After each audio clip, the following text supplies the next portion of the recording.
Hey, YouTube, Skijaramaz here. Sorry about the lack of video, my webcam's giving me problems. Alright, on to the point of this video.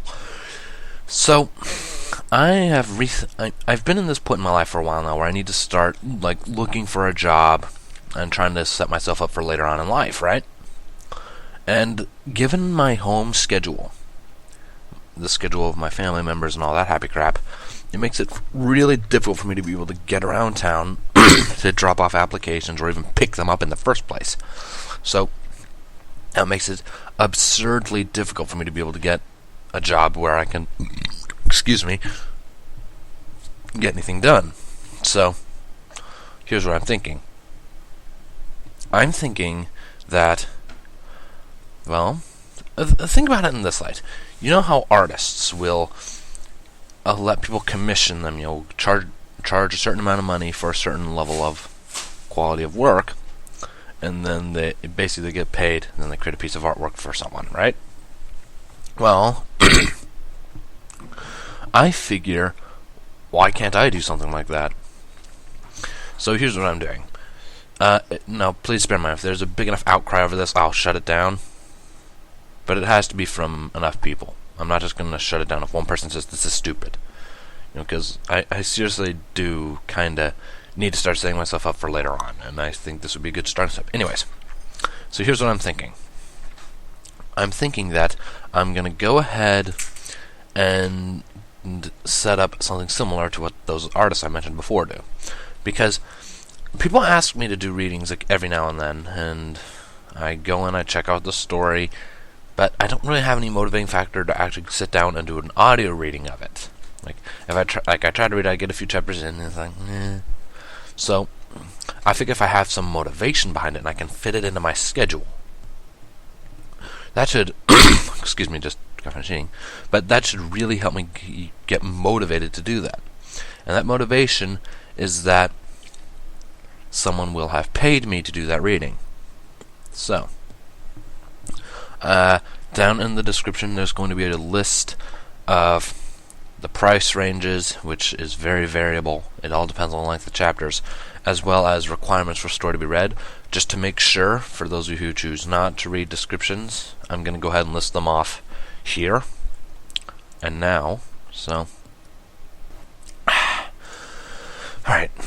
So here's the price range. Now remember, the price range will vary heavily depending on the length of the chapters. This is just assuming that the chapter length is of average length, 5,000 to 7,000 words, maybe 4,000 to 7,000, something like that.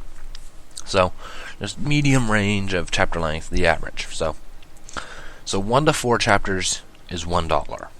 That seems fair to me. 5 to 8 chapters is $2. 9 to 13 is $3. 13 to 17 is $5, 18 to 20 is $6, and 21 or more chapters, minimum of 7, but it's negotiable.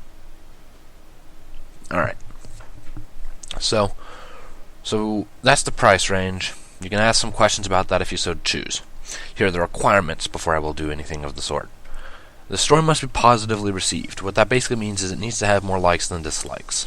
The story must be complete. No in-progress stories, If you sit me down with a story that's a work in progress and then pay me to read it, it's going to be a little difficult because when I get all the way caught up, which I quite likely will if it's a slow to update story, then I'm going to be sitting there for months at a time, probably even going to forget that I'm even doing anything with it. So make sure whatever story you ask me to read is finished.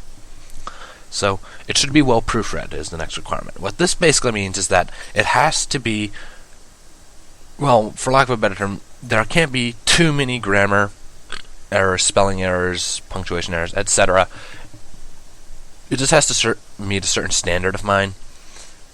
I can't really describe that standard, so it's variable what that requirement is, so I'll be the judge of that personally. So, the story is longer than 3,000 words.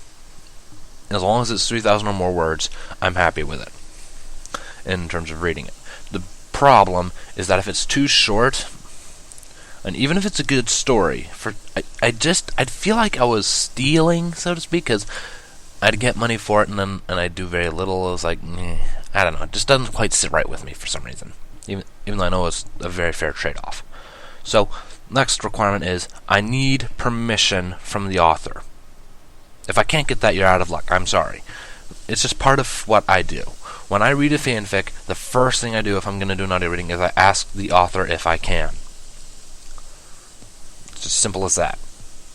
And last requirement, you cannot send in clop. Just end of story, I don't read that stuff. If you even try that, you're just going to get shut out immediately from that request.